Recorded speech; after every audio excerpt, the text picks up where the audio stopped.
Hey guys, it's Coach Goodrich here with another 6th grade Heritage Studies Ancient Civ Cultural Geography video. This is from my, like I said, my 6th graders. It's going to be Unit 3, Part 1, which is going to be about ancient India. Through the course of Unit 3, we'll be talking about India and China in the ancient world, but this is the first part. So go ahead and make sure you have your notes out so you can fill them along as we are going. First one, Unit 3, Part 1, India.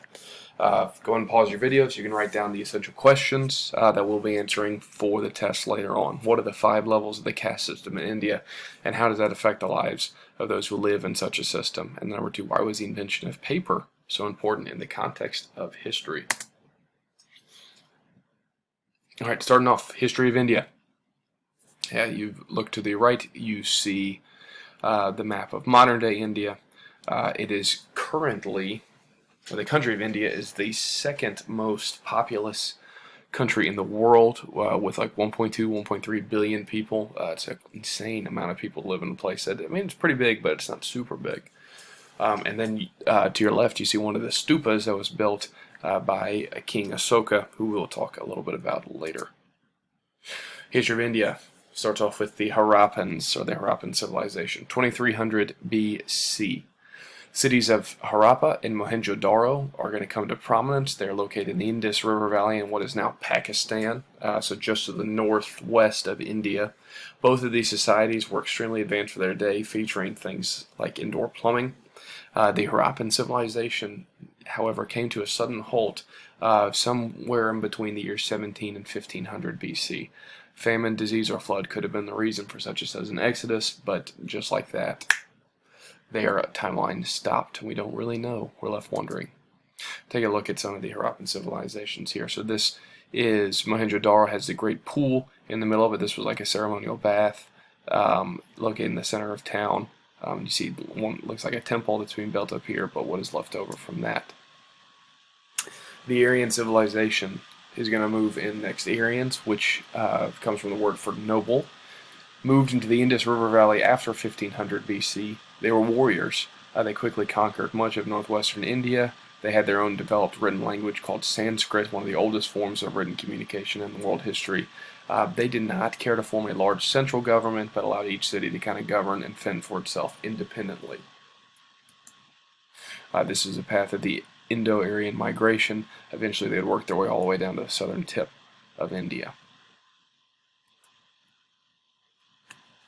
The religion of ancient India, the first one, is going to be Hinduism, one of the oldest religions in the world. Hinduism was developed by the Aryans, but it was not fully formed until after the time of Christ. It is polytheistic, which means many gods, and pantheistic, which means that everything is connected. Every spirit is connected. You have one main spirit, known as the Great Soul, or World Soul, who is known colloquially as Brahman. All other gods and spirits are different forms of him. The 3 main representations or gods of Brahman are as follows: Brahma, the creator; Shiva, the destroyer; and Vishnu, the preserver. So kind of like, if you're a Christian, an unholy trinity of God the Father, God the Son, God the Holy Spirit. These are the 3 main representations of Brahman. So you got Brahman, 3 heads, 3 main representations, lots of arms, signifying a lot of power. Kind of weird, like makeup-y looking guy with a beard, but makeup as well, showing that maybe there's not like a specific gender associated to these gods. Very, very spiritualistic, very ritualistic. And then 3 main representations: Brahma, signified by the lotus petal; Shiva, who is the goddess of death; and then Vishnu, the preserver. Blue has to do with fish. And that's kind of all I know about him. He had the whole seashell. The main religious texts are known as the Vedas. There are several of them, but the 2 most important Vedas are the Rig Veda, which is the oldest, the most traditional, and the Upanishads. They are very concerned about doing their dharma, or sacred duty or job, prayer, worship, fasting, sacrifices, but also whatever job or task you've been assigned in this life, whether you are a street sweeper, whether you are a priest, whether you are a king, or a warrior, or a banker, or a lawyer, or a carpenter, do that job to the very best of your ability. Because it's also connected to their karma, this idea of you reap what you sow. You know, we've all heard terms with karma before, and it might not be a widely accepted term, but the Bible does say that you will reap what you sow, and it's kind of the same idea. They also believe in reincarnation, which means you come back, your spirit comes back to life in different forms after death.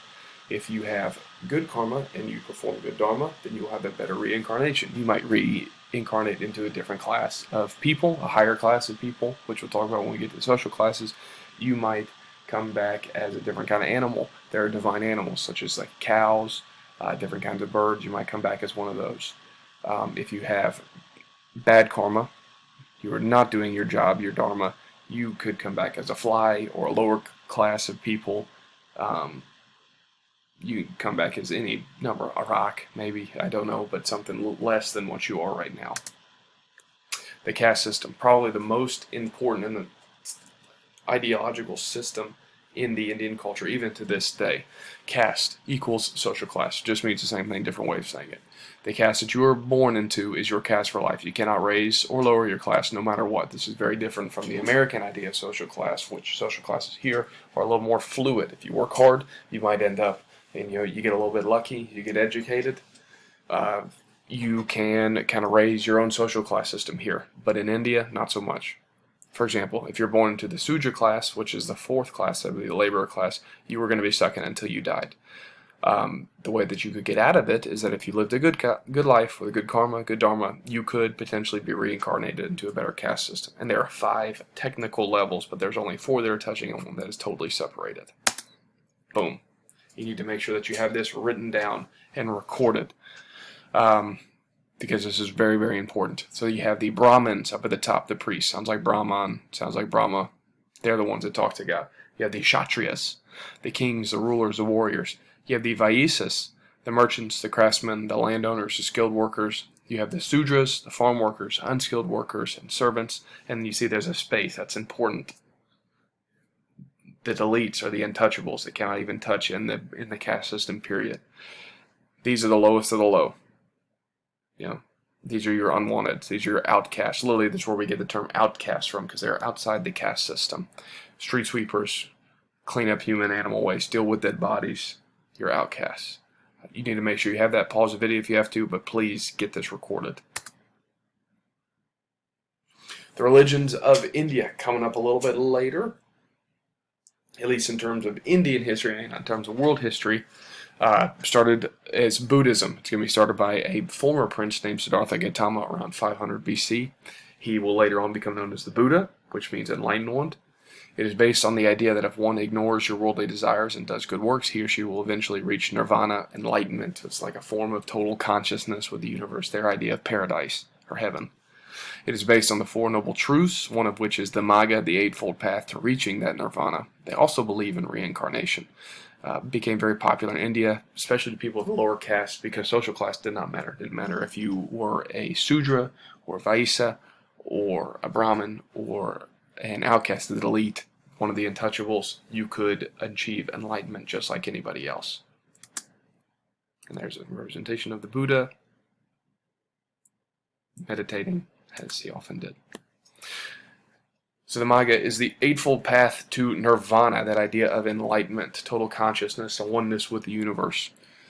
Know and believe the 4 noble truths, be good and kind to others, be truthful and refrain from gossip, live a moral life, avoiding evil actions like stealing and harming others, work in a job where you can help, not hurt others, do good and oppose evil, think positive, healthy thoughts, and practice daily meditation.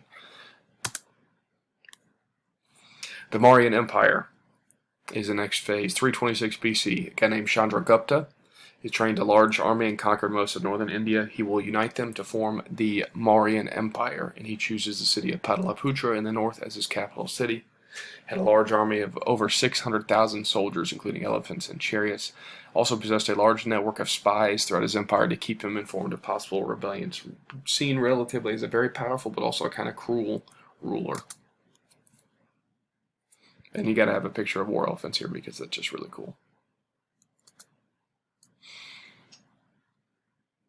The Mauryan Empire continued with Asoka, sometimes spelled with an H in there after the S as well, but Asoka, grandson of Chandragupta, came to power in 273 BC. He was a great warrior and helped to reconquer much of India that had been lost by his father before him.